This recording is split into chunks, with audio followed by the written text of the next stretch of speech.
going on, people. I could tell you right now, if you're listening to this early on patreon.com/Downbeat, I have got no idea where I'm going to be. Maybe I'm in Japan still. If you are listening to this on the day of release, Thursday the 18th, let me tell you about Rockville. Welcome to Rockville. It's actually today, right? You should be there. If you're listening to this in a tent or on the way to Rockville, then cool, have a good time. If you're going to Rockville tomorrow instead of the Straight from the Path day, shame on you, right? I'm probably very tired and jet lagged. Did I have a lovely time? Who knows? I could be dead. This is a pre-scheduled event. I could be dead. I could be in jail. I don't want to really put that energy out there, but I could be any of those things, couldn't I? Also, why are you not leaving me comments telling me how ugly I am or how bad my hair is on YouTube? Because sometimes I look back through these intros and I'm like, God, I didn't do my hair that day. I look like shit. It's really annoying. I think by this point I could put haircuts through as a business expense, surely, if I need to look okay for this. I'm rambling. I'm absolutely rambling. If you didn't watch this early on patreon.com/Downbeat, then you probably missed out on early access to clothing as well. If you missed out on the early access to clothing, then just go to www.thedownbeat.at, so it spells Downbeat.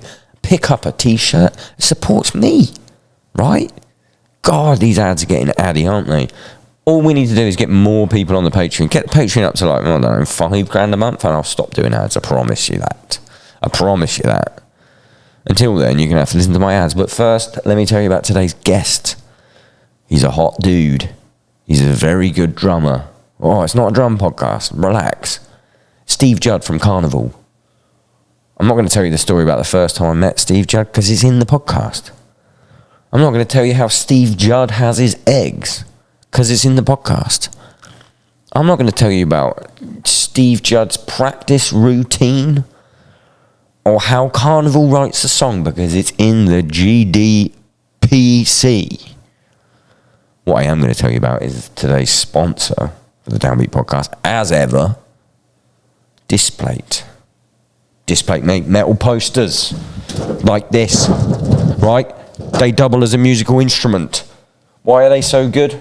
Well, they're metal, so they don't get all rubbish like paper posters.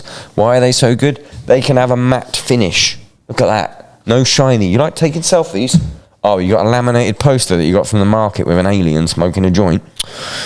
Well, your flash is going to flash off that. Guess what? This is matte, baby. That ain't going to flash anything. What do you want? You like video games? Do you like Iron Man? Right? You can get an Iron Man one. You like who else is in Marvel? Cumberbatch? What's he? Doctor Strange? All of that. There's a Downbeat store. You can get all of the best Downbeat designs. There's a coffee club one. There's all this stuff. Just get them. Put them on the wall. Magnets. Oh, my landlord's an absolute... Well, guess what? It just sticks to the wall with a magnet. This is 2023, baby. We got magnet walls now, okay? For every single one that you buy, not only do you support the podcast by using the code Downbeat, you actually end up planting a tree. They reckon they've planted 18 million trees. I don't know how big the world is, but that seems like quite a bit of the world is now trees, thanks to people at Displate. So basically, go to there, ideally, get a Downbeat one, pick yourself up 3 maybe. Using the code Downbeat, you will get 30% off. You could get 2, and using the code Downbeat, you could get 20% off. 1 Downbeat one, supporting the podcast, and 1 female body inspector one. I don't know if they've got one. They probably do, though. Load of stuff from underground artists. Just check it out. Displate.com. You support me. You support the podcast. And they're actually sick. Let's have a little listen and a watch. If you're on YouTube, do a like, do a subscribe, do a comment. Just enjoy yourself. Bit of popcorn. Steve Judd from Karnivool on the Downbeat podcast.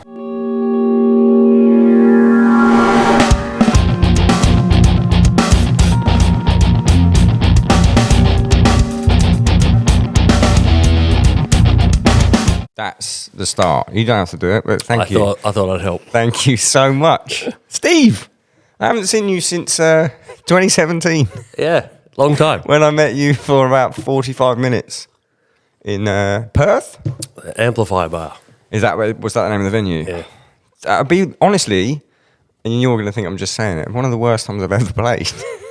And I didn't know our mutual friend Brody was like, Brody Simpson. Yes, legend. Absolute legend, unbelievable drummer. Was like, hey, can I come to your show? +1. I was like, oh yeah, cool. Didn't ask who the +1 is. Played like shit. Come over. And then we all just met you, but we're just having a chat.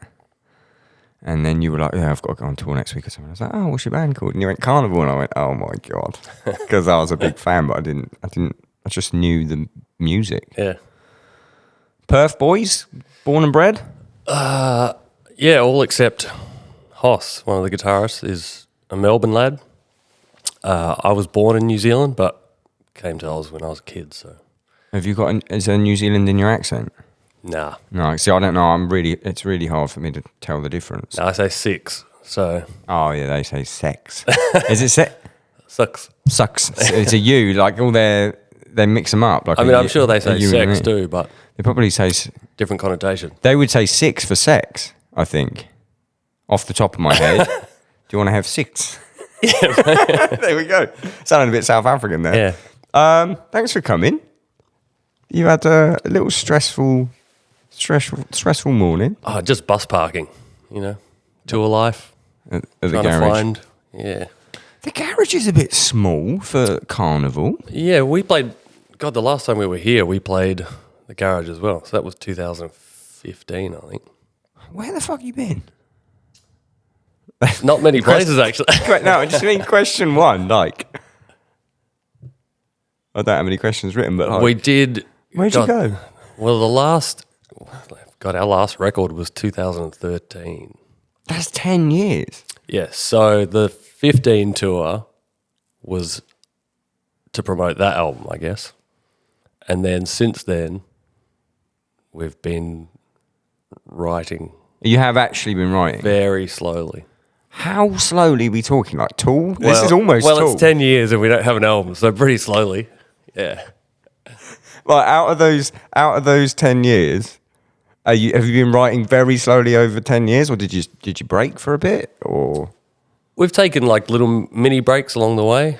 Done a little bit of touring back home, a little bit overseas. We just haven't made it back here since 15. But we've done, I think we did South Africa and India and a few other places, and then some touring back home. We've released one song last year or the year before. That's about it. So, without leaking anything that you can't leak, is that one song, when bands have already recorded an album and then they go, here's a single, but we're not announcing an album yet. Is that what's happened? Is there an album? Just tell me there's an album. There could be in time. But you're planning on an album. Come on, don't. The plan is an album Because you can't dine out on 3 for we that long. just don't know how to get there at this point. Right. So we're kind of just building bits as we go. So we have another couple of songs done. And the rest is kind of just finalising half-cooked ideas. We're going to come back to that because that's like a real question thing that I do want to know. That needs proper analysis, I think. Yeah. For us too. Yeah, it's not a 4 minutes into the podcast conversation. Yeah. 4 minutes in is, I made you a coffee. It's nice, actually. Thank you very much. He sounds surprised. Good slurp sound. Well, I haven't heard rave reviews from the one I've heard, so. Yeah, Josh was like, in fairness, right? So I'll make a V60, but Josh was coming and he likes espresso, and I was like, I'll fire up the rig.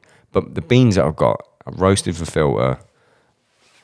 I thought I'd make him an espresso, 50-second extraction.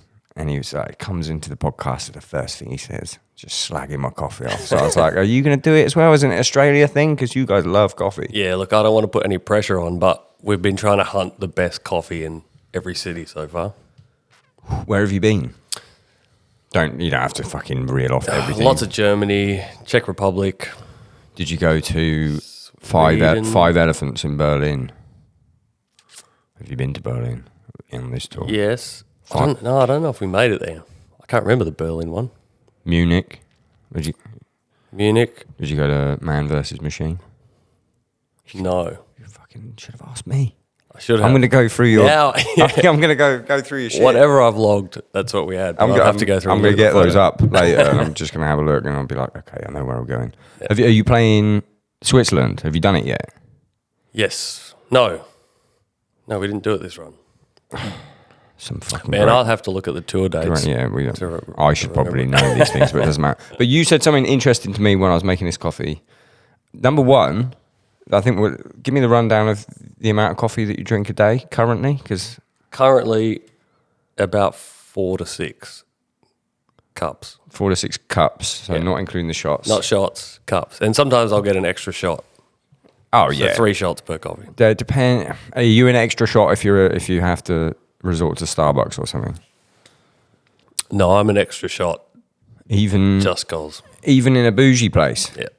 Do they ever just go, this guy? Yeah, I did get a funny look from one of the cafes we went to in Germany, and one of the girls, I asked for a double espresso and a flat white with an extra shot, and she was like, that's 7 shots of coffee. I fucking know. Look, or 5 shots of coffee, and I said, "Yep." I have to be really careful with like replying to stuff like that. How old are you? 40. 40? Congrats. How was it? It was all right. Yeah? It was like every other birthday. No breakdown? Nah. Never had any kind of old breakdown? No, it might be on the way. At some really? Point. I'm 36. I've had like fucking 3. I haven't even had your one yet. I haven't got 40. Sure, I reckon 50 will be the breakdown for me. But if someone... By 50, who cares? Yeah, it's done then anyway. 10 years. By 50, you'll have one more album. Yeah, well, we might be having the same conversation then. No, but my go-to response in my head when I have to realise, like, no, that's not okay, is like, look at how old I am. I know how many coffees are in that fucking coffee. Like, I've been drinking coffee for a while. I know what I'm doing. For so long. Yeah. Like, it's not like, that's actually got crack in it. It's not like it's a big fucking secret. Yeah, every time I go for breakfast with one of my friends back home, I always order too many drinks. So juice, water, double espresso, almond flat white. And then every time they come, they put the double espresso for me and give him the other coffee. Yeah. Bring that over. Juice, me. That's me. Always shocked. It happens every week. Even today? This is minimal liquid for me. Can I get you another? I need another 3 or 4 bottles to feel comfortable. I can get you a few things. I can top you up on that as well. You can do it yourself. I'll allow you to do it yourself. So, right, run me down. You're waking up. I'm still on the coffee thing. You're waking up on the bus. What time do you wake up at? Let's go through a Steve Judd day in the life. A day in the life. Well, most days we've probably been up around 10, 11. All right. And then I'll usually find a cafe. Coffee first. Get all the coffee, some food. And many drinks, like a chessboard of drinks. All of the drinks, yeah. Very nice. Not a lot of room for food, but we create the space. Yeah. And then gym. Is it? Oh, we could have went to the gym. We could be doing that now. I've already been. I haven't. I'm doing this instead. Priorities, mate. What? I could have fucking... Oh, nice. What did you do at the gym when you were on tour? Like... You got a program, or you just fucking getting a bit of blood moving? I do a bit of everything. So I'm trying to do more strength lifts at the moment. So I'm doing deads, squats. I'd much rather us both at the gym right now. We could be instead doing of deads, entertaining these people. Motherfucker! I could have done deads today. I got deads tomorrow. Oh, I did deads. Actually, I had yesterday off. I should be there today, but as I say, here instead. So that's on you. Do you find it fucks with your drumming? No. Helps it? The last show we did was Bristol, and I went to the gym like right before soundcheck. Which gym? Lux Fitness. Oh. It was the closest. So Nice. it's proximity based for me. Oh yeah, same. Yeah. So I went there, did some deads. I basically spent the whole hour doing deadlifts and pull-ups, and that was it. Nice. And then sound check. And then went to sound check, did that, and that was it. Do you find it limbers you up, or do you just exactly the same? I feel like I'm pretty stiff anyway, so it doesn't make a difference, to be honest. I wish I was you. I feel like you're one of those people who's just really good at the drums and don't have to try. That's what I'm. You said a couple of things on the way here that was like, this motherfucker. It's funny because I always think the opposite. And every show, I mean, everyone's their own worst critic. Yeah. But the first few, I would say we're generally pretty under-rehearsed. So the first few shows are always kind of, God, they're pretty rough. But, you know, the feedback What you kind get is of always rough, like, though? it's good. Oh, lots of little mistakes, but you kind of you overblow them in your head. I feel like you guys are so proggy though that you can just pretend a mistake was just like I was just in the moment. Yeah, the amount of times I've called out jazz on stage when someone's done something, or John will turn around and give me this funny look. Played this wrong, and I'm like, yeah, I played that wrong. It's fine. But you know, unless it's like blindingly obvious. Yeah. Okay, so you kind of get away with you've had your coffee. Are you eating pre-gym? I just want to know this for me. I don't care about these people. Oh yeah, I eat pre-gym, so I'll try and eat. That's at the coffee Yep. experience With the coffee, and the drinks. all the drinks, some sort of carb, and then I'll do gym, and then straight after, eat, Sound check. and then usually we've got like an hour or so before sound check. So I'll Another try coffee? Oh, always. So what's your coffee order on that second coffee? I usually stick to the oat flat whites Nice. after gym. Although there's been some nights on, you know, it's like on the bus, you're not always sleeping the best. So there's been a couple of nights where I've just done the double espresso before the show to try and perk up. And Do you find that affects your drumming? no, What are you? You're one of those people that's just good. I hate it. I have like the most meticulous, like, I have to eat this close to the show. I have to do this. And then I still fucking hate how I played. the only thing I try and manage is my food before the timing of. What's your cut off? I usually try and eat like an hour and a half before we play. That's fucking too late for me. Oh, really? What's yours? Yeah. I've got to do, it's got to be 3 hours before. Oh, shit. Yeah. No, I need some fuel, I think. Plus, I'm type 1 diabetic as well, so I have to try and manage my meal times to control my sugar levels on stage. Is it? What type 1 is? Insulin dependent. So I have to do the shots before I eat. You're the second type 1 diabetic on the Downbeat podcast. Oh, there you go. Who was the first? Comedian Ed Gamble was Wow. type 1 diabetic. I didn't get to see anyone do any needle shit though. Oh, I've already done one here. You've done it. I'm pretty Did quick. you- I'm did pretty you quick with actually? it. Yeah. You shot up in my. You shot In up your living room. In my living room. Nice. Wouldn't be the first time. Anyway, enough about my heroin addiction. Okay. Then an hour and a half. What's that meal? Whatever we get for dinner. So usually, if I can get some rice or potatoes or something fairly carb heavy, I'll have that. That's about it. How long's your set? Hour and a half. Do you hate that or do you love it? Depends on how well I'm playing. Sometimes it feels like the longest hour and a half of your life. And then, you know, we had a couple of shows back. We probably got 2 songs from the end, and it was the first time I'd looked at the set list and gone, oh shit, we're at this point already. Which means obviously the show's going well. Yeah, and it was But fun. there's some nights where I'm like, we're 2 songs in, I'm like, fuck, this is going forever.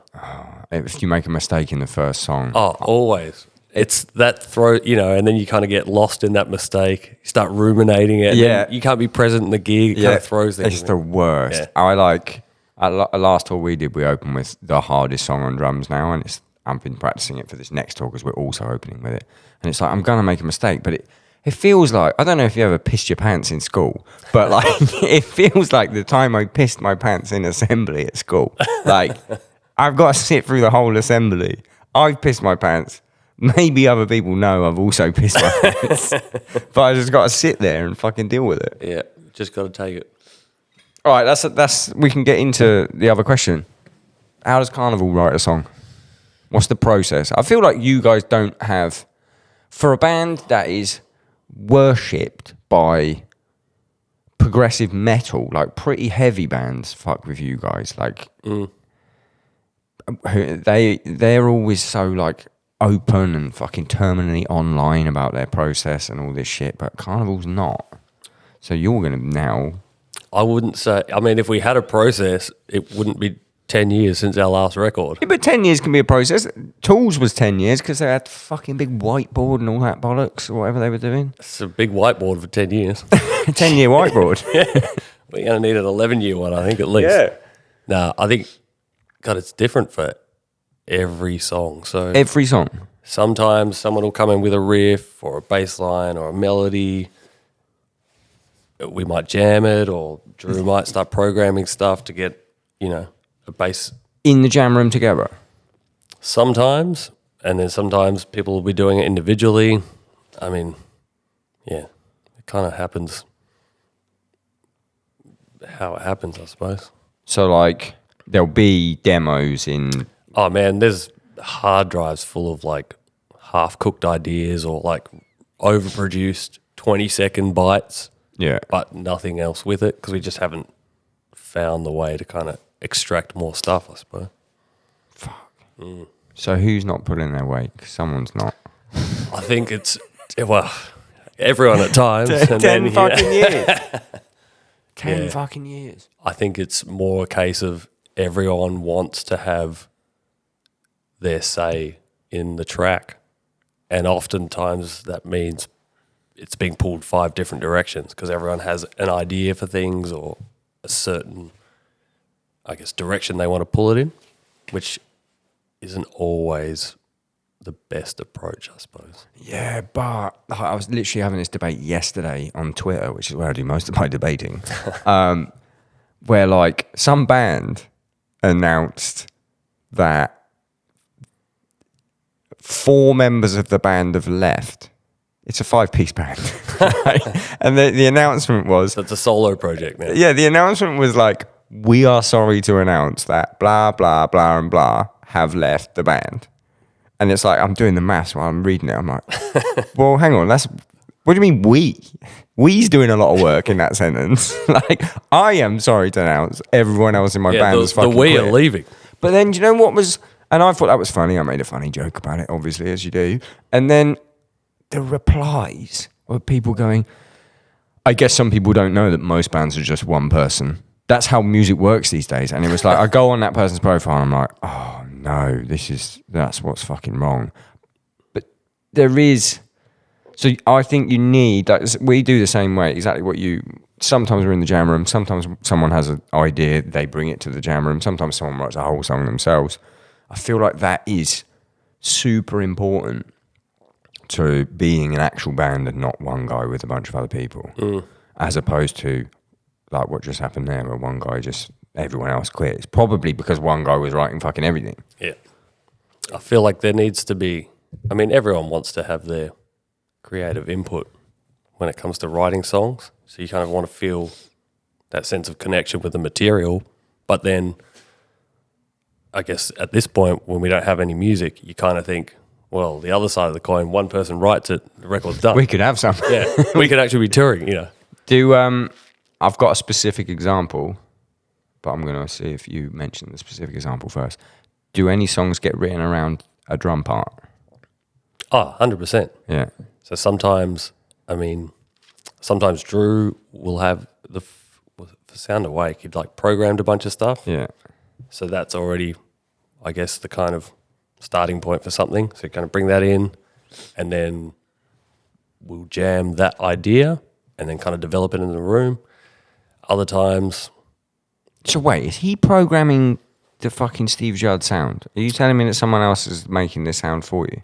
And what I mean by the Steve Judd sound is your absurd, in a good way, mixing of like a 6/4 feel and a 4/4 feel.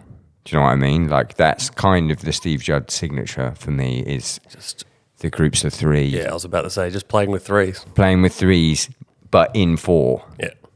But that's you, right? It's everyone, I guess. Really? It's just the Karnivool. What's the song on Sound Awake?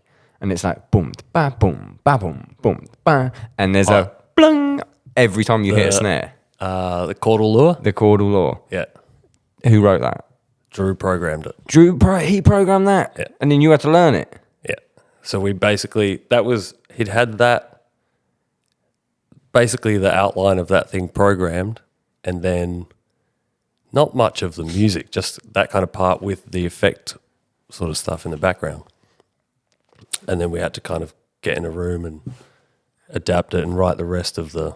See, I would have said that. I would have put money on that you came up with that drum beat and then they put whatever that noise is that happens at the same time as the snare. Yeah. They would have done it that way around. Yeah. What if you fucking miss one of those snares and it goes... Oh, man. I remember the first tour we did with the record. Yeah. So when Sound Awake came out, we were basically playing the majority of the stuff of the album. And I remember there was one show I didn't play the start of the song because we started and then my monitors cut out. So I didn't have the click. Oh, no. Didn't have anything to play along to. And I was like... And obviously that's such a syncopated groove. Yeah. And all I could hear, I was just trying to keep time with the kick drum, and all I could hear is king. Yeah. And all like going, trying like, to keep time with the most insane groups of threes. I was looking at the monitor dude going, I'm trying to think what that would sound like without drums. It would just be... I think it was one of the first times we played it, yeah. King. It would almost sound like a completely out of time 4/4 count because of the way the phrasing is. And they're, obviously ringing out chords through the start. So I just remember Hoss turning around going, I was like, I've got nothing. He's like, oh, fuck. I had to wait it out. That's the kind of thing, though, that you guys can get away with, like a jazz moment. Yeah. Like that was very minimal. Yeah. Minimalistic jazz. Oh, I loved what you did with the Caudal Lure tonight. Yeah, that extra space was so nice. Very Pink Floyd. Very lovely. The first time I ever saw you guys, right, and I've said this on the podcast before, so I'd like to apologise in person. Great. Right. I didn't check out Karnivool for the longest time because of the name. Because I saw the name, and in my head... And now I know the band, I get it.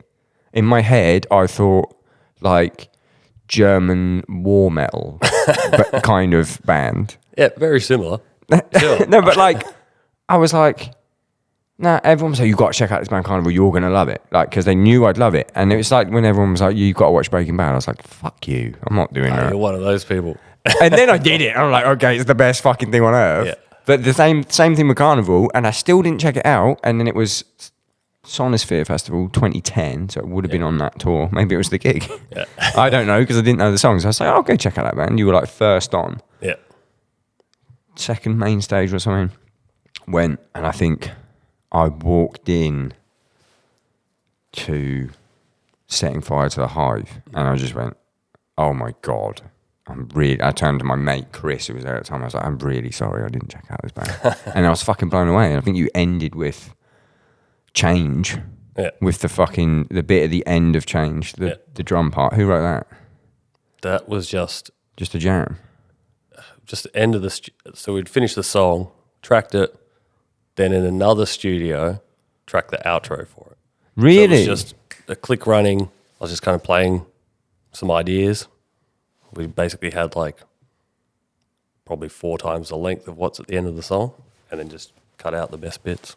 Yeah, that's fucking cool. Mm. And then you had to learn it from the cut out version.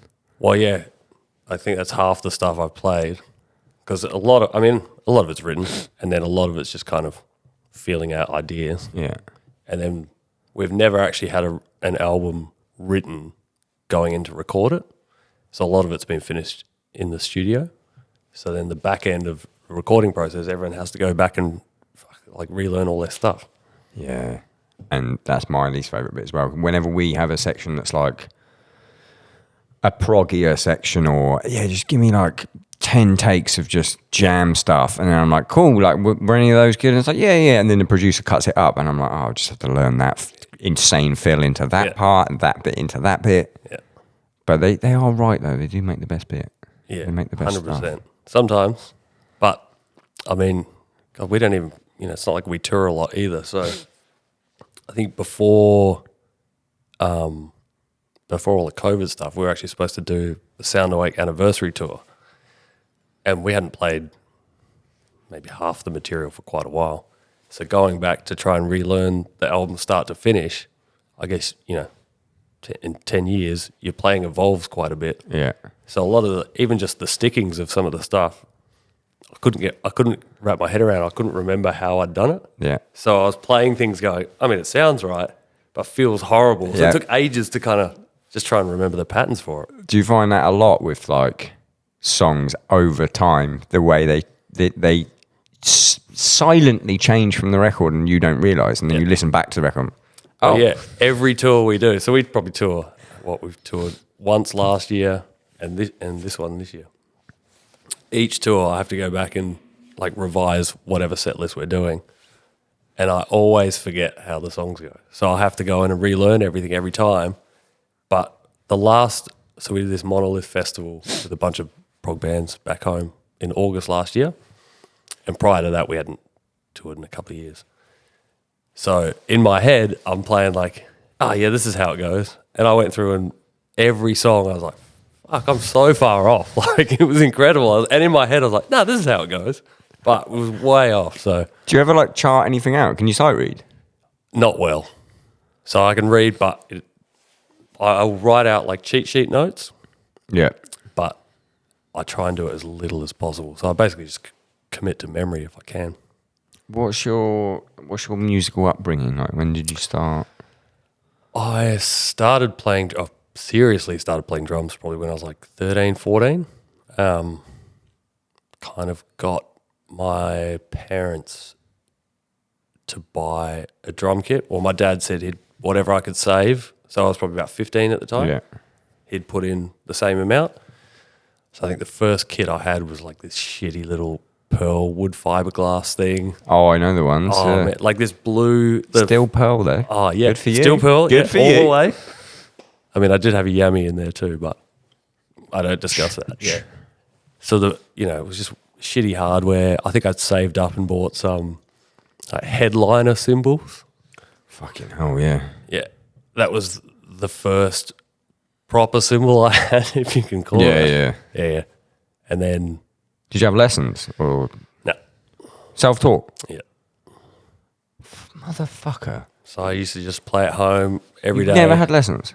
I had one lesson about 5 years in. One lesson?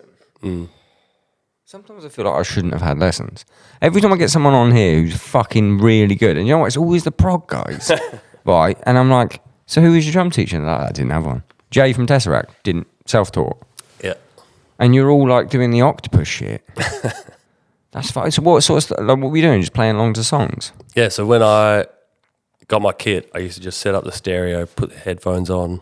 My dad was into like Zeppelin, Stones, like all the old rock stuff. So I kind of just play along to all that. And then I used to spend all my pocket money on CDs and everything. So I just go buy random styles, random artists, play along to that. And kind of, I guess I ended up when I was at the drum shop. Because, you have all the books and everything there. So I just started buying them and taught myself how to read. So I could actually, because it's just so much material, I was like, well, if I can read, then I can use it. So you kind of taught yourself. Yeah. Nice. I like it. Yeah. And then, so what? The first band? What kind of style? I'm trying to get a glimpse of like the stylistic, like how you end up in Karnivool. First band was, God, I did a music course at TAFE, which is like, it was a really like new metal. This is like early 2000s. Nice. Proper new metal. Terrible. But like fun at the time. And I remember. How tight was your snare tuned? Oh, as tight as it could. That was my tuning technique. Just crank it all the way up and hope that it doesn't pop. When you go past the noise of the head and it starts going, when you've got that lug working you too. can see the edge of the rim of the head kind of just bending a bit. Perfect. Yeah. That's where I liked it. Yeah. So I remember the first show we did was at this bar in Perth. So I would have been like 18, 19. And my parents have basically becoming all they've been coming to all the shows since I've been playing. Yeah. And that was the first one they came to. And they were like, kind of politely nodding along. Yes, because it son. was just so bad. Like, what kind of bad though? Like, like give me your influences. What was the name of the band? Beside the point. So Fuck yeah, that's a new metal it's name. a new metal name. And we used to do Snot. Remember that band? Oh yeah, fuck We yeah. used to do a Snot cover. Boy, you need the snare tuned fucking hard for that. So, I had to replicate it. Was yeah. it that first? Was it the first track on the fucking Snot album where he just goes Snot? That song fucking. I used to rules. love that song. Yeah, that song fucking rules. Yeah. I can't actually remember which one it was now, but I know we did a Snot cover. So it was all basically that mixed with a bit of new metal. Kind of. I feel like Snot is a more credible influence. Yeah, I mean, To have. I don't know what the members of Snot are up to now. They might be fucking paedophiles. I don't know. I mean, I'm not saying anyone in Snot's a paedophile, but I don't know. So yeah, me saying they're credible, well, you're not going to get me.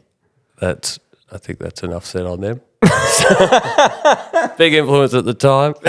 At the time, we don't know what they're up to now. Yeah. So yeah, we kind of were along those lines, and I just remember seeing my parents at the gig, like, oh, Very good, son. that's nice. Well done. That's and then nice.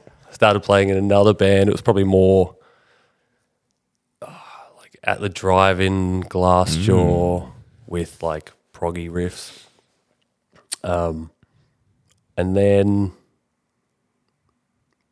I think it was probably around that time that the Vool guys had just recorded Thermata. You weren't on that. No, so I joined. So Drew played on that. I didn't know that. Yeah. So they'd recorded it. The end of 2004, I think this was. So Fuck they'd me, recorded- you love a gap in between albums. Jesus Christ, Yeah. boys. Well, it was 4 years every time until this 10-year break. So Fuck me. we were thinking we were on the Olympic cycle for a while. Oh, nice. but Yeah. Yeah, we've punished that now. But yeah, so he played on that. They'd recorded the album. Obviously needed a drummer, and then Kenny and I think it was just Kenny actually was coming to a couple of the shows from the other band I was playing with, and then the guitarist I was playing with at the time was like, "Well, they're gonna ask you to join." Were you like- just the best part of the band? And Come on. Yeah. look, I'm not the one saying that. Okay, I've said it. I don't even know him. And then yeah, we did a show, and Kenny was like, we're after a drummer. Do you want to come have a jam? And I was like, yeah, sure, we'll have a jam. And then that was kind of it. How big were Karnivool after Thermata in Australia? Well, they had a big, Perth, small city, but big following in Perth. Yeah. They'd done like 1 or 2 mini like national tours. So they had a bit of like a groundswell going. This is pre-Thermata. And then I did a few shows with them back home before the record came out. I guess it was more of a like audition, I suppose. Yeah. So we did a few shows. The first show I did with them, actually, I got so drunk. The room was spinning, and it was the first time I'd played with a click track. So we took some friends You are down. fucking stressing me out with all these stories. We took some friends down. Everyone was just a bit of a party vibe. Yeah. I was kind of hanging out. And then I sat at the kit. It was one of the support band's drummer's kit. Had a rack and everything, and I was like, fuck, everything's unfamiliar. Sat at the kit. The room started doing this because we'd been on the bourbon all night. Oh, no. And I was like, well, this can't be good. I just remember John telling me, he goes, it was funny because all the songs to click were fine, but all the songs that weren't to click were like real fast and all That's that. me without booze. So that was a bit of a shocker. That was the first show. The next night we did another one. Obviously didn't drink as much. And then after the show, Kenny was like, oh, that was pretty good. Maybe much better. we don't drink before. And I was like, yeah, sure. And How that was it. many people are these shows to? Because I can't. Like small, Yeah. 300 maybe, 300 small rooms. And then Sound Awake, band blew up. Yeah, well, so Thermata, the band, I don't know if you know much about Triple J, the radio station back home.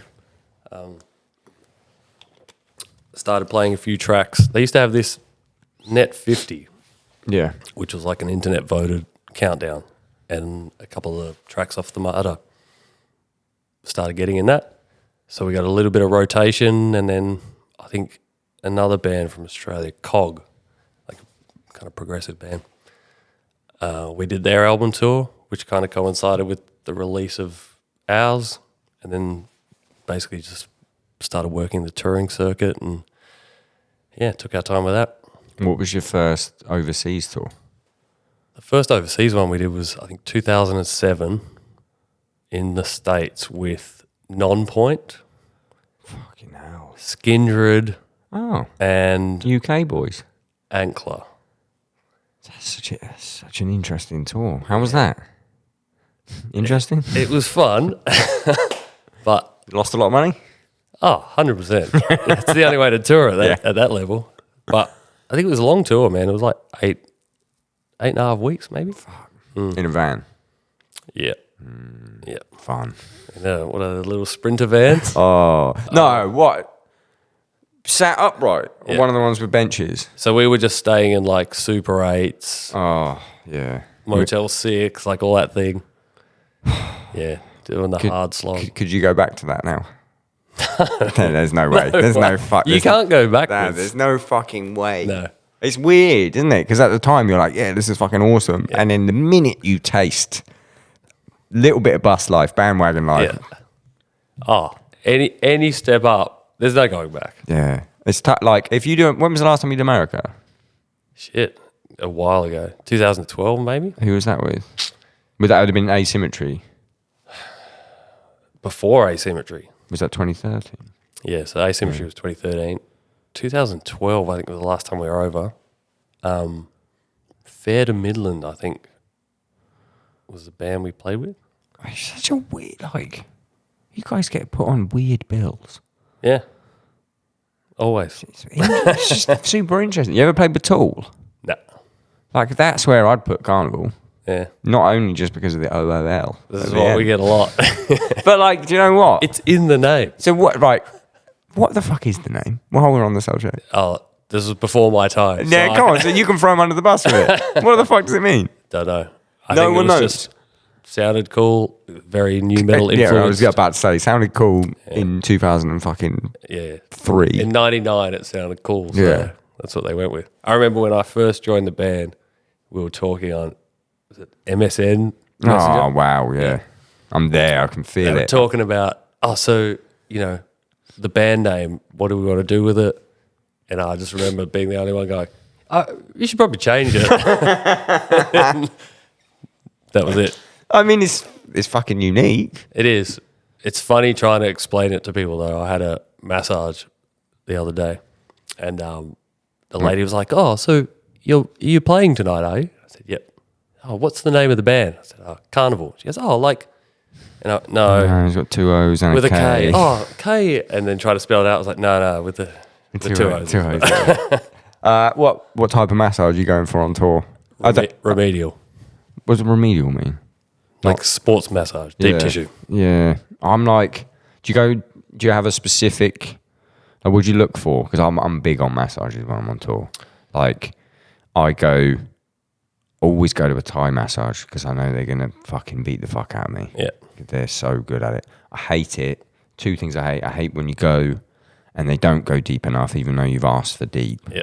And you just get in a rub. And the other way, I hate it when they ask if you want to get jerked off at the end. Because it's like, which doesn't happen in the Thai places because they're like professionals. But I mean, sometimes, particularly in America. It's funny looking up the massage places because, a bunch of the crew guys are all trying to find massages, some of the band guys.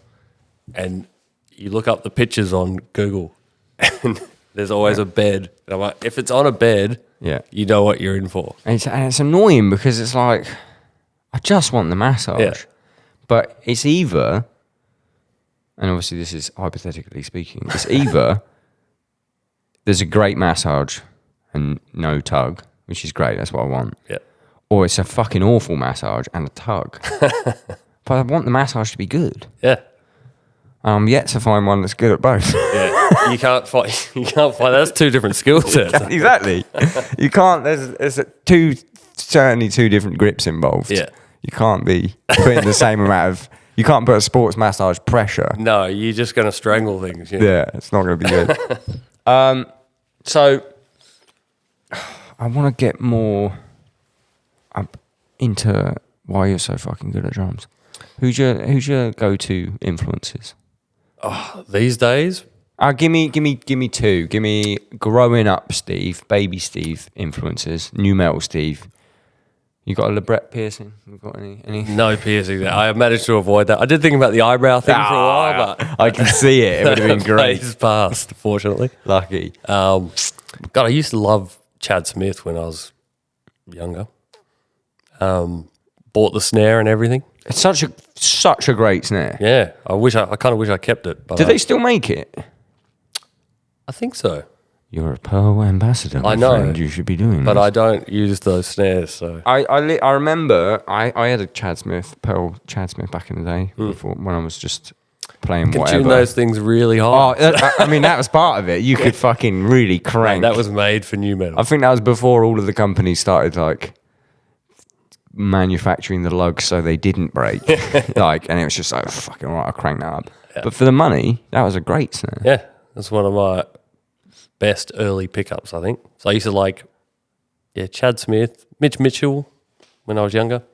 Then probably when I just started exiting the new metal phase, I started getting into Meshuggah. Yeah. There it is. That's out. We'll see you later. There's the buzzword that's in every single episode of the podcast. You got to do it, I think I liked bits and pieces of the stuff. Like, I don't really listen to a lot of heavy music, but at the time, nothing for me was just great. Because, super heavy, but killer grooves on that thing. So And like the production at the time, nothing was like 99. It was like the production was still like, oh, this is real. This is real because no one could really fake it. Well, they did a properly. I hate same. I was about to say that. Like, I was all excited about it. Well, I wonder how they'll improve it, but there's no ghost notes. The ghost notes are gone. It's worse. It's so insane. And someone told me that when they remixed it, supposedly all they changed was they switched to 8-string guitars, and it was because that they said that they wanted to do 7 strings. But then someone told me that the drums on the new one are programmed, which I can believe when you listen to it. Yeah. But no, like all the ghost notes in like... Well, they just kind of suck the life out of it. Yeah, that nice, like, kind of shitty drum sound. But not like shitty, but like, yeah. Real. Yeah. Gone. Yeah. Don't do that, guys. Someone else did that recently. Don't know if you're not into heavy music, you're not going to like Dimmu Borgir, but they did that recently. They're like classic album where the drums sound like a keyboard, like in the best possible way. Like and then they redid it. It's like, oh, this sounds correct. Rubbish. Let me take just an incy-wincy spider of a minute to tell you about the sponsor of today's podcast, Athletic Greens. AG1 by Athletic Greens is a foundational nutritional drink containing 75 concentrated superfoods, adaptogens, antioxidants, and it fills gaps in your nutrition with a special formula designed to boost cellular health on the daily. Your immune system boosted. Your stress levels non-boosted. Whatever the maths for that is. Regular listeners know, and you know by now, all I do is take supplements for my health and hang out, right? Sometimes I'm trying to take supplements through an airport and I got my multivitamin, I got my vitamin D3, I got my ashwagandha for stress. If you don't know about ashwagandha, drop a Google and relax yourself. I got my methylated P5P, I got my methylated B12. I got all of these things in individual pills, and the border security hate me for it. And then once they've looked at those and seen a bunch of pills, guess what? They look through all my pockets and all this other shit, and because look at me, they go, this guy's got drugs. I don't have drugs. All I've got now is 1 scoop of AG1, which I take once a day with about 450 millilitres of water. Thanks to these lovely travel packs, these AG1 travel packs, I just take those in my suitcase. Someone has a look at it and they go, well, that's normal, that's fine, in you come. Not only am I not in jail for having an abundance of erroneous white powder in my suitcase, but I am energized, I have a boosted immune system, my stress levels are depleted, and I'm getting that extra bit of hydration by having the 1 scoop of AG1 with a bit of water every single morning. You know it by now. First time I took it, I forgot that I'd had a coffee. Now I have 1 less coffee in the morning. I have my AG1. Then I have my coffee later on. I'm still having coffee, guys. I'm sorry. I'll still always be having coffee. But the energy that I get from AG1, it is noticeable. If you're watching this and I'm in Australia or whatever, I'm probably not sick. I probably didn't get the bus flu because I had my micronutrients covered by AG1. If you're looking for an easier way to take supplements, Athletic Greens is giving you a free 1-year supply of vitamin D3 and K2. K2 is insanely important and not enough people are supplementing on it. Ain't got time to tell you, but drop a Google on those two alone. Almost everyone in the world is deficient. And they're giving you 5 free travel packs with your first purchase. Go to athleticgreens.com/the downbeat. That's athleticgreens.com/the downbeat. Support me, support the podcast, support your health and wellness. Check it out. So, were you ever a new metal kid? Oh, fuck yeah, I was. I was a massive new metal kid. I think every fucking trend there was, I was doing it at some point. Yeah. But the thing was, I loved also, around that sort of time, my parents bought, when I was like super, super young, my parents bought the Fugees, the score, right? When it came out, like Very hip. 96 or whatever it was. My parents, like, musically fucking, they don't play any instruments, but my dad's mad into music. So Nice. Growing up, massively diverse, whatever. So Fugees and like the Dogfather, Snoop Doggy Dogg, right? So I liked that shit when I was a kid. And then I liked Beavis and Butthead, which then got me into Megadeth and Metallica and shit like that. Yeah. And then new metal came out, and I was like, oh, that's a mix of the two. This is perfect. Oh, when worlds collide. This is absolutely perfect. Yeah. I remember the first time I heard the first Korn album. It wasn't even the first Korn album was the first one I heard. It was Life is Peachy. Yeah. Someone had it at school and put it on. I was like, I'm sorry, what is that bass doing? Yeah. And that was it. I was just fucking hooked. Great. Loved it. Who else? Oh my God, I suppose we can talk about it. I don't suppose you followed up with the drummer that was in Korn. David Silvera did a iconic drummer back in the day, but he came back with a new band called Core 10. Oh, no. Missed it. Good? I'm not joking. Like, it was like sad. Like, because I heard he got kicked out because he refused to play to a click. And it's like, I can understand it. Like, you can hear that. I mean, you can hear it.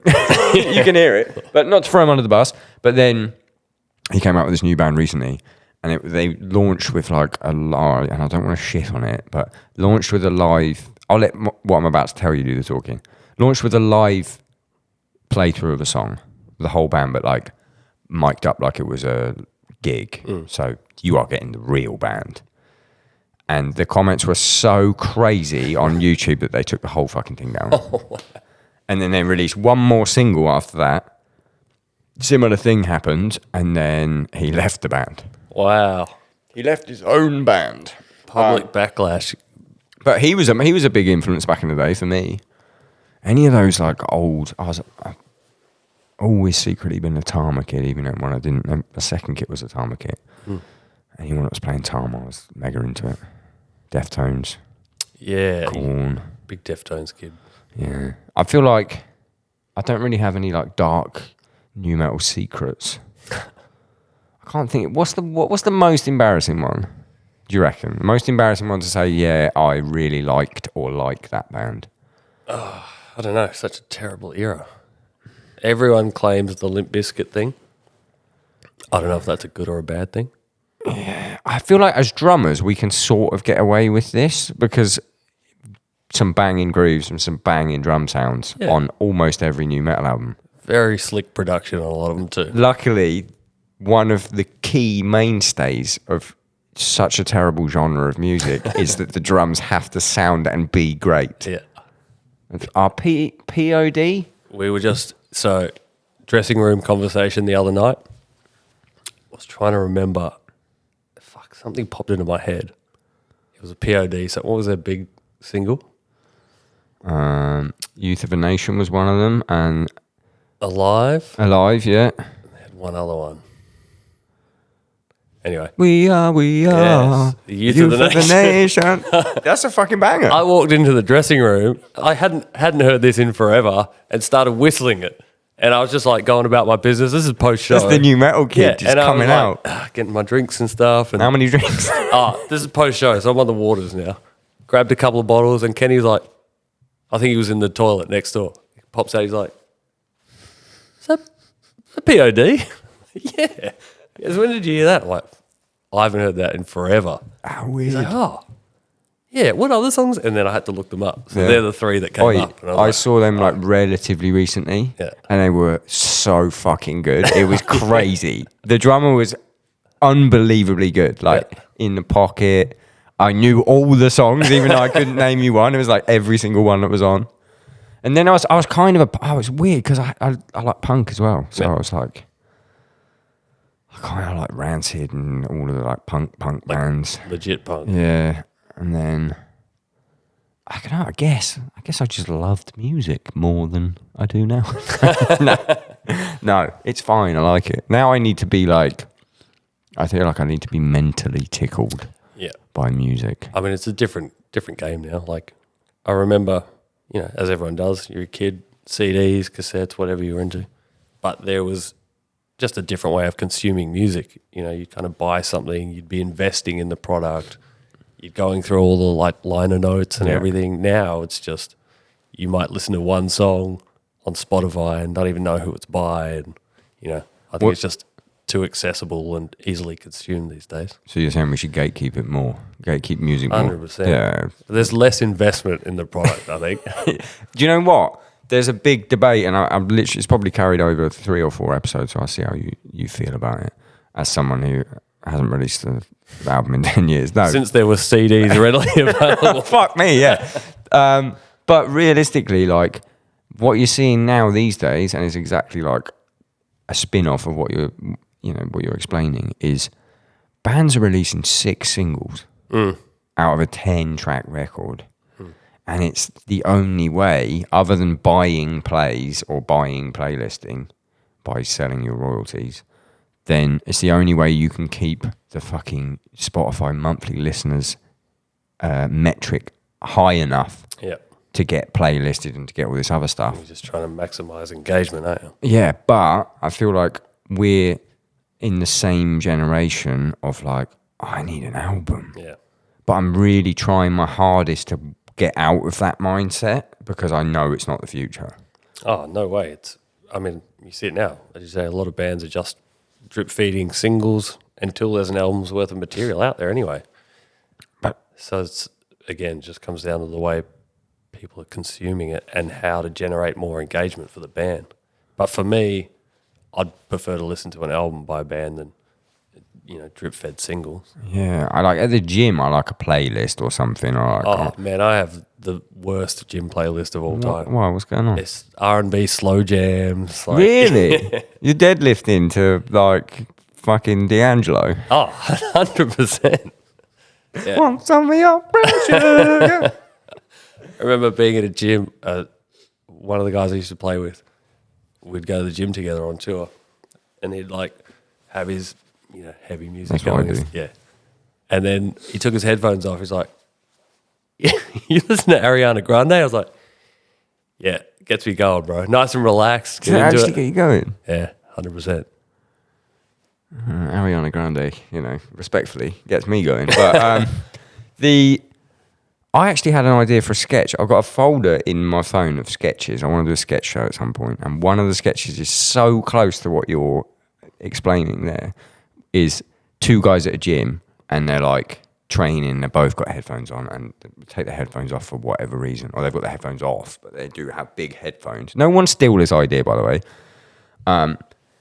And then they just start talking like, oh man, I'm glad we brought our headphones. Like, there's no atmosphere in the gym, and it's like boring, like club music or whatever. There's no atmosphere. And one guy puts his stuff on, and it's really heavy and whatever. And then the other guy puts his headphones on, and he's like, yeah, I fully agree. Like, how are you supposed to train to this? He puts it on, and it's a crazy frog. I mean, we could have lived out that scenario today. By accident. You're actually just listening to Crazy Frog. So you can't tell me you got an album out. Because you haven't got an album out. No, we don't have an album out. So, the single... What's the single called? All It Takes. I should know this, yeah. So, you all got together to record that in a studio? No, we recorded it all separately. Where did you do the drums? I did the drums... We did Good Things Festival. Yeah. The end of 2019, I think it was. And then I hung around in Brisbane with Forrester and recorded it in Brizzy. Fuck, I can't remember the name of the studio. But I recorded drums with Forry then. Just on whatever he had? No, we hired gear. And then probably a month after that, they recorded some of the other stuff. But it was all demoed by this point? Oh, yeah, that was one of the, I guess, more finished things. So basically, tracking for that was just playing it start to finish a couple of times and then just do it, little fix-ups in the middle and some fill options and stuff, yeah. Super fucking easy. What cymbals you playing? I thought you played Sabian. You don't play Zildjian? No, Zildjian. What am I playing? Yeah, talk me through this setup. You got anything spicy in there? No, I did actually bring the wrong China on this tour because, we're trying to save money on... China's. Well, everything at this point. So we had we're trying to bring the essentials only. Yeah. So I brought cymbals and that was it for this tour. Nice. The dream travel though. Yes, but I had two of the same China back home, but one had a massive body crack in it. Oh no. And I just opened the cymbal case and saw the edge of it and went, yeah, it's in there. And then when we got to the first show, I hit it and went, God, that's quiet. A massive crack. And you only got one? Well, we swapped it out, but... Oh, right, okay. Problem solved now. But there was a few shows. I played it for the first 4 shows. So by the end, big bits like... Oh, yeah. I'm hitting it, it's like... Be perfect for the end of Change, though. Yeah, I'll bring it back tonight. Yeah, bring it back before that. Yeah. So what? You had a spare? You didn't have a spare, or you got one sorted out? Sorted out over here. I was going to say, I could lend you some, but we get in trouble. Yeah. Can't switch brands. Right? You can't. That's part of the whole thing. Yeah. And you're playing, you've got, what's your kit set up? Come on, people love drums. I feel like you don't care about the drums. They're not mine, but they're nice. It's a reference. Everyone knows I'm fucking Tama through and through. Reference is the best thing Pearl's ever made. The reference is nice. I actually play a Masterworks back home. What's the Masterworks? It's the one where you can just do whatever you want. Yeah. What wood is it? So I did a maple mahogany blend. Ooh. And I kind of fucked up the kick drum. I put a bit of birch in it. What happened? It sounds fine. It doesn't have as much of the bottom end carry as I wanted. Sounds great though. The rest of it is amazing. What finish? Because Masterworks is the one where you could go, oh, Spider-Man, and they go, okay, Spider-Man. Yeah, I couldn't even think of it. It's a bluey white finish. Bluey white? Yeah, bluey white. I think it's the official bluey white. brand. Is it spiky? Spiky? Is it sparkly or no sparkles? No sparkles. Gold hardware though. Oh, or gold rims. So gold, bluey, whitey. Yeah. Very, very regal, isn't it? Yeah.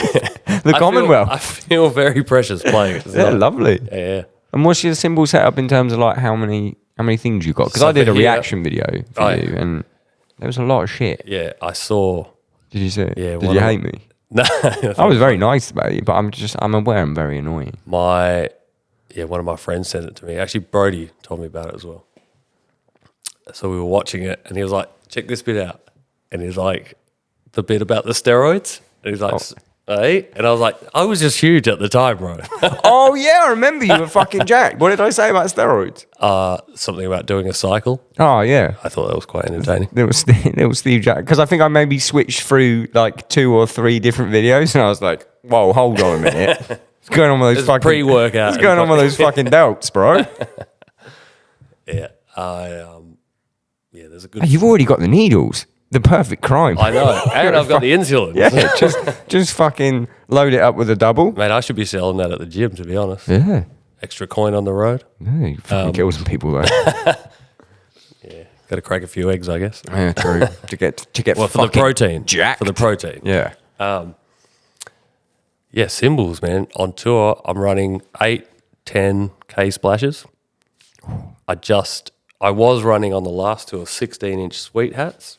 16. Because I don't really play a lot of doubles and the pedals are too far apart. So normally when I'm playing at home, the hats are right there. The space with the doubles, obviously the hats are further away. So I just got bigger hats. I thought that would solve the problem. So I was running 16s. It does solve the problem to an extent. It does, but your feet are still quite far apart. And you're not playing the sweet spot of the cymbal. Yeah. So my drum tech actually cut the arm of his double kick pedal down so you could have them closer. So he did one of them for me. So Do you play with your kick straight in front of you? Kind of semi-angled. Because I play with mine quite a lot angled so I can have my pedals really tight to each other. Yeah. But sound guys hate it. Studio guys hate it. The rest of the band hates it because it just looks weird. Yeah. So they're pretty flat, I guess. But because they're closer now, I've gone back to the 15s. So I'm running the 15K suites, a 19 and 20 projection. Actually, just a 20A custom. Big. 19 projection. 20 Crash of Doom. 22. Big boy shit. Yeah. I like it. Got to take a bit of punishment. Yeah. 22. Yeah, what's your ride? K custom dark, I think. I'm looking forward to seeing you play tonight. Yeah, that thing's fucking awesome. So I used to run a K21 crash ride. I know the ones. Yep. Switch them out during the set. Oh, I did that in the reaction video. Someone comes over and switches your cymbal out, and I was like, "Fuck is going on there?" Yeah. So because I used that for a bunch of tracks on Sound Awake. So for the tour, I was like, I'll just switch them out. You know, people switch guitars or switch rides, and then It's weird how it's not a thing. no, our manager was like, "Why are you swapping cymbals?" And I said, "Because they're 2 different sounds." But it was like blowing his mind. He's like, "Why don't you just use one?" And Yeah, then, it's weird. But guitars, it's yeah. fine. So for ages, I was like, "No, we'll use both." And then Why don't you just use the acoustic guitar? yeah, It sounds it's different. the same instrument. So then I ended up just trying a few different rides that I could do both on, I suppose. So the 22 dark crashes really well. So I kind of give that a bit of a beating and it sounds great. And then the 19 K hybrid, China. That's a fucking China, that is. Yeah, especially without a crack. Without a crack, lovely. Sounds beautiful. Not saying that they do crack, but all fucking cymbals crack. Especially with Chinas. I find the Chinas that sound good, they're going to fucking crack. I could tell you a China that is not going to crack, but it's not going to sound fucking good. Yeah. Something about the way a China needs to be made. That bit. A bit thin. Needs to be thin. Yeah. The point where you strike it at an angle needs to be thin as fuck. Yeah. And then I've got my little stack happening, which kind of just varies tour to tour. Where is it on the kit? Underneath the 20 crash, but between that and the China. So How many toms you got? 4. So 10, 12, 16, 18. So Ooh. it sits between the 16, 18. What a big, lovely drum kit. What snare you got on there? I'm actually using on this run, the first time I've used it, the 14 6.5 reference Brass. wood. Oh, the wood one. So it's a 20-ply wood. Big, thick one. I never was a big fan of the wood stuff, but that's kind of held up through this tour. I feel like... Sorry, Karen. Normally I use the brass, so that's Yeah. my go-to, the brass reference. It's a fucking beast. It's very loud, Yeah. which works for this band. 3mm brass, can't fucking beat it. Yeah. Camera Bell brass, Pearl reference. There's a bunch of others, but Yeah. DW makes one. Oh, stop talking about other companies like they're good. Fuck off. What's your snare? I have a Tama Bell brass. That's my like goated fucking snare, but I was touring it, and then it was just like it's now like they sell for 10 grand on eBay, and Yeah. I'm like, I keep seeing Dave Ehrlich flogging them off. yeah, how many that motherfucker got? Had too many, bro. Yeah. So like that was my go-to, and then now I've got actually Alan from VK Drums made me a 5mm Bell Bronze, Shit. and it weighs 42 pounds with the Bell Bronze hoops, and it's like I was like, yeah, that'll be my touring snare. Number one, I don't want to carry 42 pounds around everywhere. Number two, Tama were like, why aren't you playing a Tama snare? I was like, okay, fair enough. So at the moment I'm playing the steel. It's like stainless steel Tama SLP 14x6.5, and it sounds like Abe Cunningham, even though he didn't play a metal snare. He played the one with the holes in it. Yeah. It just sounds like White Pony. Nice. So that's my fucking go-to. I wish there is Tama makes a. I don't like the way it looks. Sorry to be critical of a company, but like, because it's a signature drum. Obviously, everyone's got a signature. People probably don't like my big fucking pink ugly logo. So it's like you don't have to comment, but And it's nice. thank you. Yeah. That'll do. But like, it's got JT for John Tempesta, and it looks a bit like a NASCAR, which I'm sure like Americans love it. Yeah. Aside from that, it's 2mm brass, so it's like a bit thicker than a normal one, a bit thinner and lighter than the other one. It sounds fucking incredible, but I haven't got one. But I'd like one, please. After that ad for it, I'd actually really like one. They're very good. We'll take two. What pedals you playing? Just the Eliminators. What cam? That's what the word on everyone's lips. Cam. I've just switched to white cams, actually. I used to run, back in the day. Don't say it. Don't say it. Back in the day, I used to run a blue on the right and a red on the left. And then I used to be That's like wearing fucking like shoes, different shoes. yeah, that's what I did. I used to wear No fucking chucks, way. and I'd have a blue chuck on the right, red on the left. And they were to my match the choice. cams? Yeah.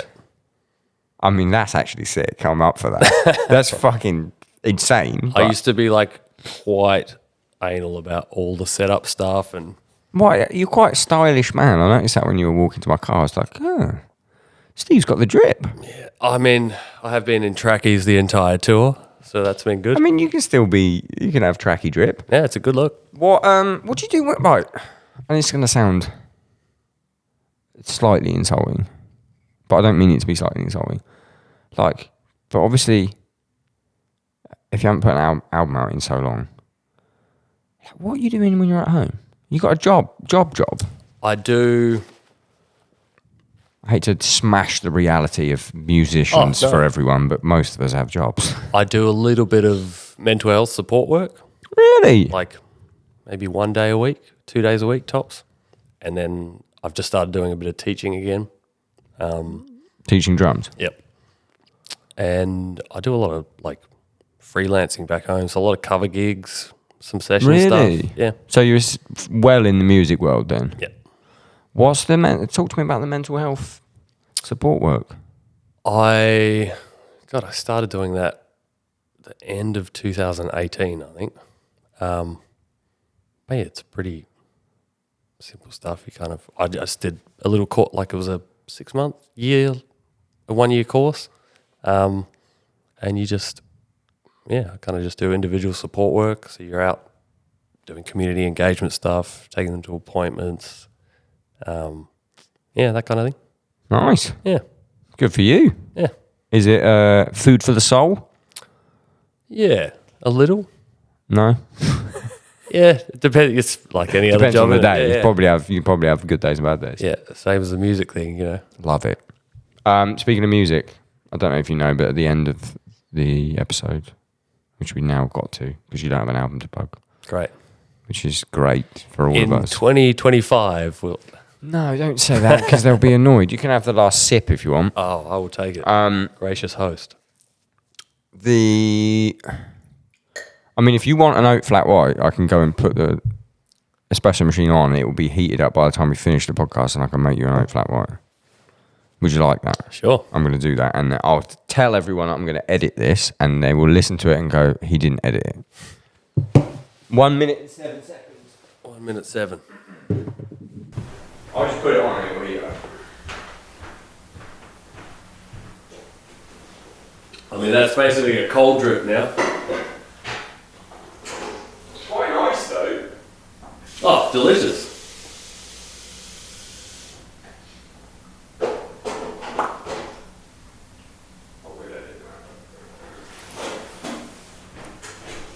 And then, strategically, you can't tell me how bad it is because the podcast will be finished by the time I make it. Okay. The Dream Festival. It's the end of the festival, the end of the podcast. Yep. Which is going to be interesting because you said you don't listen to much heavy music, so we're going to get a glimpse into Steve Judd's musical brain here. We're going to do, these are the rules, and I'll talk you through the whole thing, kind of in reverse order. It is a dream festival. By that I mean it can be as absurd as, I just woke up from the craziest dream. We were playing a festival and this happened, right? So I want you to just imagine anything goes. We've had people come back from the dead. We've had the audience were different breeds of dogs. Like it goes nuts. It doesn't have to go nuts, but it will. There'll be a point in this where I get you on board. The only stipulation is that Karnivool are playing, because that's going to change some of your answers. Okay. So question number 1 is the Steve Judd Dream Festival. Where in the world is it happening? If you had to play a festival where you get the call, oh, we've been offered this festival, it's here, and you're stoked. I haven't been to Japan. You've never been to Japan? It's at the top of my list of places to go. So, in Japan, I can't believe that. I You're know. not even that far. I know.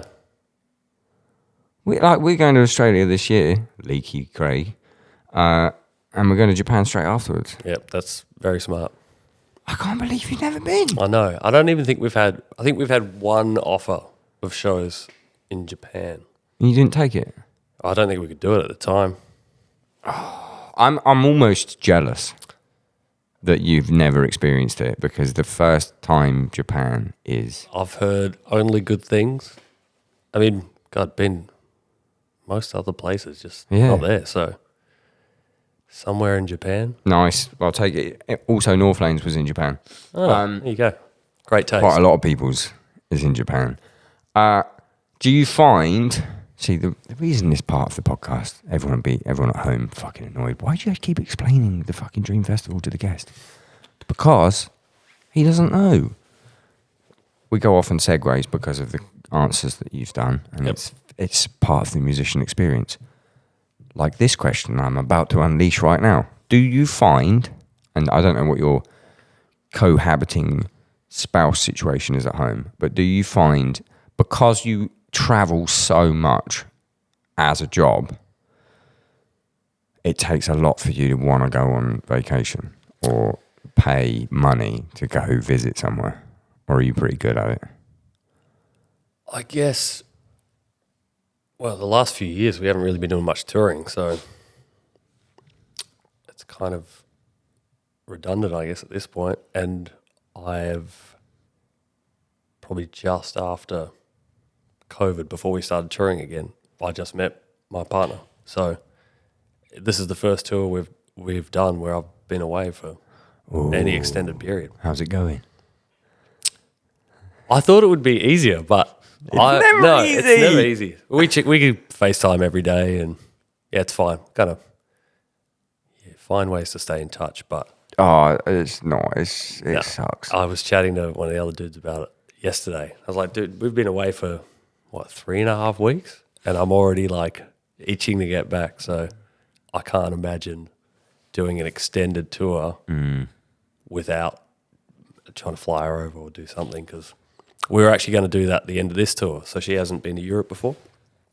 So we were going to fly her over for the end of the tour, and then we were going to do like a 3-week holiday. But then we got a show in Dubai on the way home, so it kind of put a dent in those plans.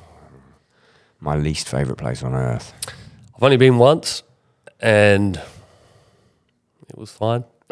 I threw my fucking toys out the pram the other day because there's one rule about me being in a band, and it's that I do not transit through Dubai, because I've previously been detained in Dubai and had people look down my dick hole and arsehole for drugs. They find anything? Nope.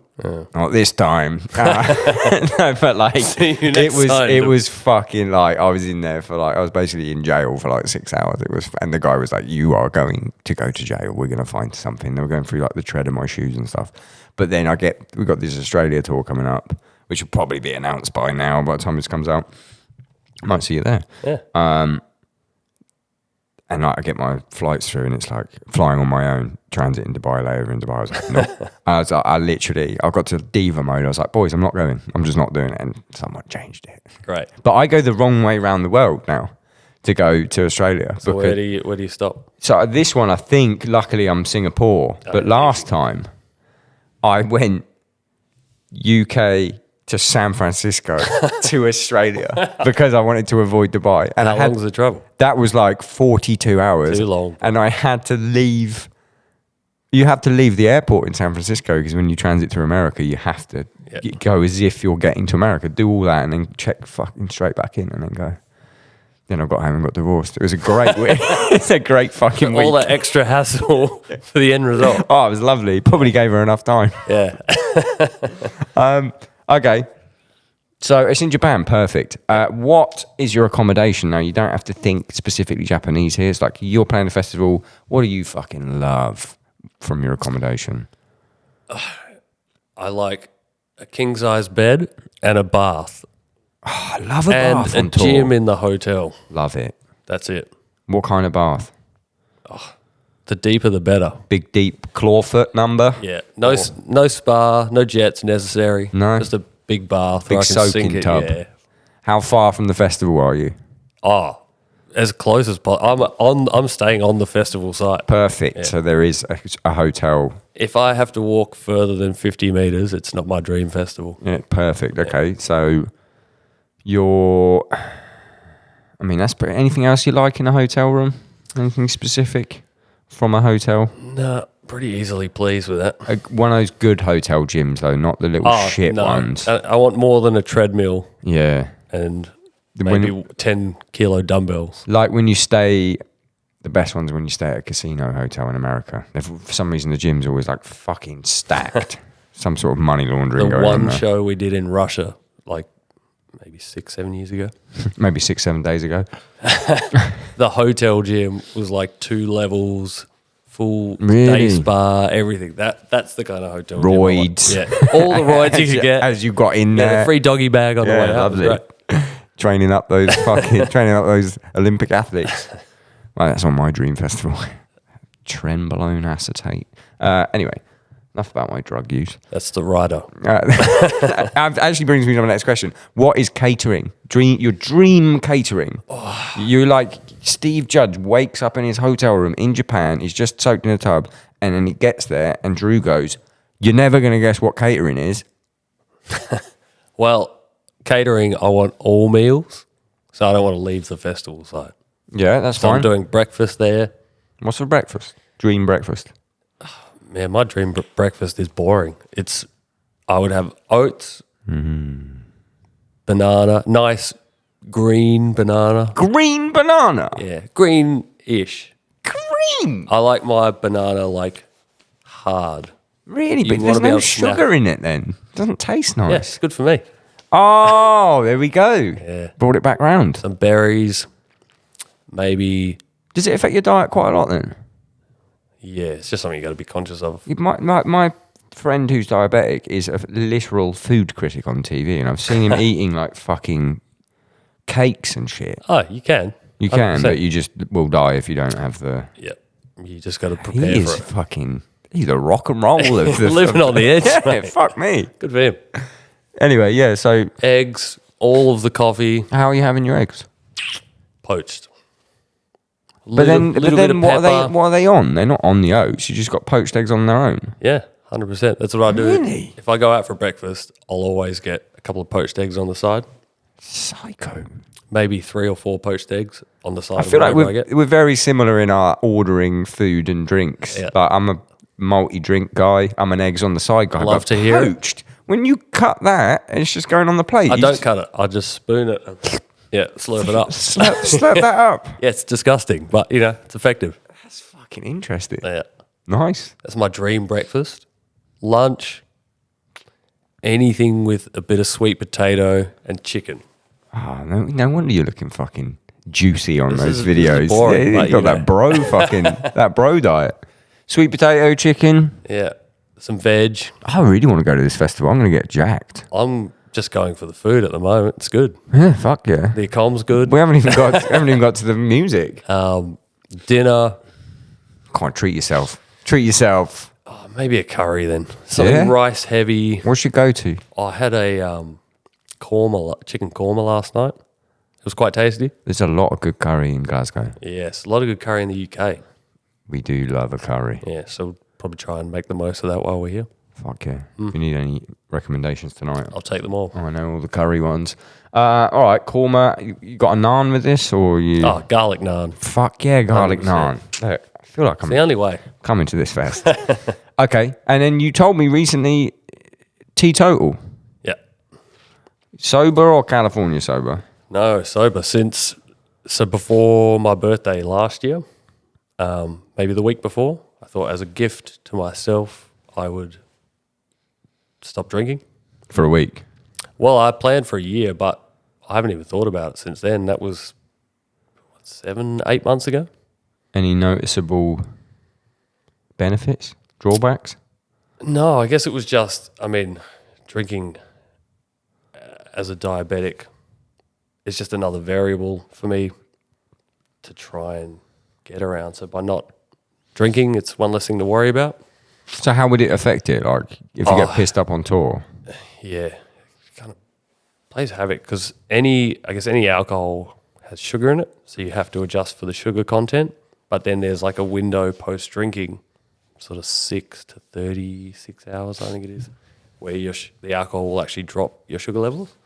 So you have to try and time the food around it, and it's just a bit of a gamble. So one less thing to worry about. When did you find out you were diabetic? God, I was 16 at the time. What happened? I had the full like heroin cheeks, super gaunt, was peeing all the time, just lost a ton of weight. Went to the doctor, they said it was a stomach infection, I think, the first person we saw. And then the next time, like it was maybe a day later, I was like, look, I don't feel right. And then the GP was like, you got to go to the hospital, too high to give a reading. Oh, really? Yeah, I was in hospital for a week and that was it. And then it's just a little fucking Yeah, subcutaneous jab in the stomach. bunt up, yeah, in between cycling, I was going to say, you could got the easily practice. just fucking load that up with a little CC. Boom. Yeah, got the reps up, so it's Everyone's fine. at home like, Craig seems to know quite a lot about that. Just you wait till the next photo of me with my shirt off. It's going to be fucking mental. Yeah, Shred City over here. Just wait till I fucking beat the shit out of everyone. Okay, so we've done that. We've got a lovely 3-course meal. Yeah. Let me just throw my little dream festival, what I would do if this was my dream festival as well. You can have dinner whenever you want, and it's just as good. It's not like, lunch is set from this time to this time. Post-show curry. Agreed. I want something else post show too. Oh, I want okay. post show meal. Okay, we'll come to that because there is going to be a post-show section. Okay. But we're finally on to the music. Who's headlining? Who's headlining? Karnivool is playing. So you can give me one, you can give me two. This is where people say who their favourite artist of all time is, essentially. I would probably go with D'Angelo. Really? Despite what even like me just saying it for a joke? Yeah. 100%. I'm glad the minute you said R&B slow jams, my brain went D'Angelo. So it's that same page. Yeah, there we go. Yeah. Fuck yeah. Yeah. Who else we got? Is this a slow jams festival? I guess it's going to be a bit all over the place. How many acts am I allowed on the festival? How many do you want to give me? You can give me like, let's do it as if it's a 3-day thing. So D'Angelo's headlining one day. Give me 2 other headliners. All right, we'll mix it up. So D'Angelo headlines day 1. Yep.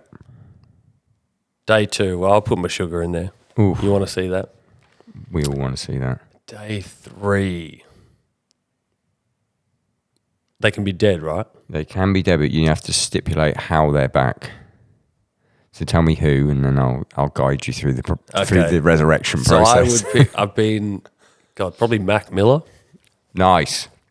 Loved swimming and was a bit disappointed, obviously, the timing of it, because it was just, preparing for the tour with Thundercat and would have been a weapon tour, so I'd like to see that. So you got options here. You got He Never Died. You've got Hologram. Or you've got, obviously this isn't going to happen in real life, so don't feel bad about putting the energy out. Look, the Tupac option's probably not for me. No, okay, so no Hologram. Or you've got someone recently did, groundbreaking reanimation techniques. I can't remember whose festival it was.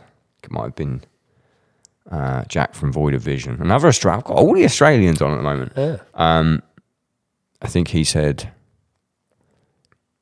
there was been groundbreaking, like basically zombies, and they could come and they could perform. But what would you like? I would like to see a zombie Mac, actually. That would be good. So we're going for that. So he can perform as he were human. Yeah. But every other interaction is zombie-like. That's literally, that's what, we've had that before, yeah. That makes sense. He's made for some fun backstage antics. Yeah. Sort of Weekend at Bernie's vibe. The between-song banter is probably not that great. Yeah. But the songs are good. Thundercat can do that. Yeah, he can just play some noodles in it's between. fine. Yeah. Okay, so where's Karnivool? Which of these days and what time you playing at? Oh, we're playing on the first day, so then I can just kick back at the hotel, Perfect. go and watch the show. Yep. I want to play early. I want to get it over and done with. How early? Well, Dream Festival. Think about it. Think you're there. Imagine you're there. okay, I'm there. It's 7 p.m. Nice. Not early. So it's a little dark. We can get some lights. Full crowd. There's a full laser show, all the cool stuff. Full crowd. Yeah, then I'm straight off stage into dinner, get my curry, Get the curry. watch the headliners. So you are. Who's going to be main? You're one before main support, or you are main support to D'Angelo? No, I need a break. Okay, so who's the break? So who's in the break? Well, it's obviously something I don't want to see. Yeah, exactly. So give me something. Give me your least favourite band of all time. They can be in the break while you're eating a curry. We've never had that on the Dream Festival. Someone saying a band they don't like. Oh, there's a lot of them though. Maybe who do I? You know what? I would give Corey Feldman a chance. Really? Yeah, I'll let him assemble his own band, Nice. and he can have that slot. You can have that slot. And I'll just catch the end. I was going to say, you're going to want to. Yeah, I want to see the end of You're it. going to check it out. You have your curry. Yeah. Come watch the last. I want to see how it song of unfolds. Corey Feldman and Co. Yeah, Then it's D'Angelo. yeah. I need to see him moonwalk a couple of times, and then I'm in D'Angelo. Okay, so what is your ideal post show? We've been doing post-show pizza. Love it. Love it. Real high carb content for me. But if I could Does that fuck portion, with you? yeah, because I'll eat a whole pizza. Yeah, same. It's too much, especially late at night, because you're not, I'm going to bed after that. You're not burning any fuel, so your body's pretty dormant. So sugars are through the roof. So if I could portion control, I would have half a pizza. Wait, it's your dream festival. You can have 4 days off of being diabetic if you want. All right. I don't have diabetes Yeah. for the festival, Yeah. and I'm having 2 pizzas. 2 pizzas. What's on your pizzas? Now we're talking. All right. So I always... Now it's something impossible. yeah, this is never going to happen. Yeah. So I always get the funny look. Are you a pineapple on pizza person? I don't mind it. Like, everyone's like, oh, you either love it or you hate it. It's like, sometimes if it's there, I'm going to have it. It's quite nice. Great. Love it. So I'm It's happy. very refreshing in the slice. Yeah. Do you know what my least favourite thing about pineapple on pizza is? The people whose personality revolves around the debate of pineapple on pizza. Like, every time I do a Q&A thing on Instagram, pineapple on pizza, question mark? My brother in Christ, get a fucking question. I mean, it's always a yes. That's all you need to know. Yeah. All right, pineapple. And So I would get a thin crust, vegetarian, barbecue sauce. barbecue base. Yep. Chicken, pineapple. Chicken and pineapple. Yeah. That's pizza number 1. That's an insane pizza. No stuffed crust, no. No. And then what's pizza 2? Pizza 2, I would get Chicken and pineapple. fat crust meat lovers. I might get pizza tonight. It's a really good pizza place around where the venue is, actually. Yeah, we'll probably do pizza as well, I think. It's good pizza in Glasgow. Oh, I kind of want the pizza now. So you do the post show. Yeah. That's your food. Do you fuck with any alcohol-free beers? What are you filling your mouth with, liquid-wise? No, usually, God, it's coffee or water. And I do a bit of, soft drink. Germany, I had the Fritz Cola. That can't be fucking good for your Well, blood sugar. Sugar-free. Sugar-free. Sugar-free Fritz Cola. I'm a sugar-free drinks guy anyway, regardless. Everyone always like, if I get crazy fast food and then I get a diet drink, everyone's like, oh, why are you getting the diet drink? And I'm like, because it's fucking 800 extra calories I don't need. Yeah. You've seen the calories in the burger. Yeah. I have a excuse to do that. Yeah. Oh, maybe I'll just start playing that card. Diabetic. Yeah, sorry. Not sure the fucking 3 burgers counts. Yeah. That's it. That's the podcast. It's a good festival and a good podcast. It's a great festival. And a great sign. Would you like? Thank you very much. What? You got a name for your fest? Name for the festival. Oh, I actually had a question for you, which came from Nolly, because I was talking to Nolly and I was like, got Steve Judd on the pod. You got any questions for him? Yeah. He said, "Are you left-handed? No, right-handed. Do you play open-handed?" No. Oh no, you know what he was talking about? He was talking about the way you hit crashes with your left hand. Makes it look like you're left-hand dominant. Yeah, you'll see later my 19-inch crash. Yeah. So I kind of just come around and whip it. But I hit quite heavy on my left side. Yeah. And there's every 19 I've had, the cymbals bowed. Really? So the 19 projection, as it comes around, there's a big bow in it from where I just swipe From where down you on just it. fucking swipe down. Yeah. He literally mentioned, he was like, I need to know if he's left-handed because he boots that left crash. I look forward to seeing it later on. This will come out at a point when you're back off tour, so I'll liaise with you what we need to plug, if anything. Sure, we'll be much closer to having a record. Hopefully, I Not will have much already closer, had but we'll an definitely intro with some sort of news. And if you haven't heard Karnivool, I would have already said this at the beginning, and you can get past the name, which I can personally. It's fucking unbelievable. Unbelievable drummer. Unbelievable band. One of the only bands, it actually came up in conversation, that sort of, you know, like how, and again, it's not because of the OOL, but like how Tool is like Tool and it sounds like fucking Tool. Mm-hmm. Karnivool is Karnivool and it sounds like Karnivool. I can't think of another band that even tries to copy and sounds anywhere near the same genre. Genre benders. Yeah, genre benders. Beautiful. Thanks for coming on the Downbeat. Pleasure. I can't wait to see you play the drums. I'm going to press stop. I hope everyone has a lovely day.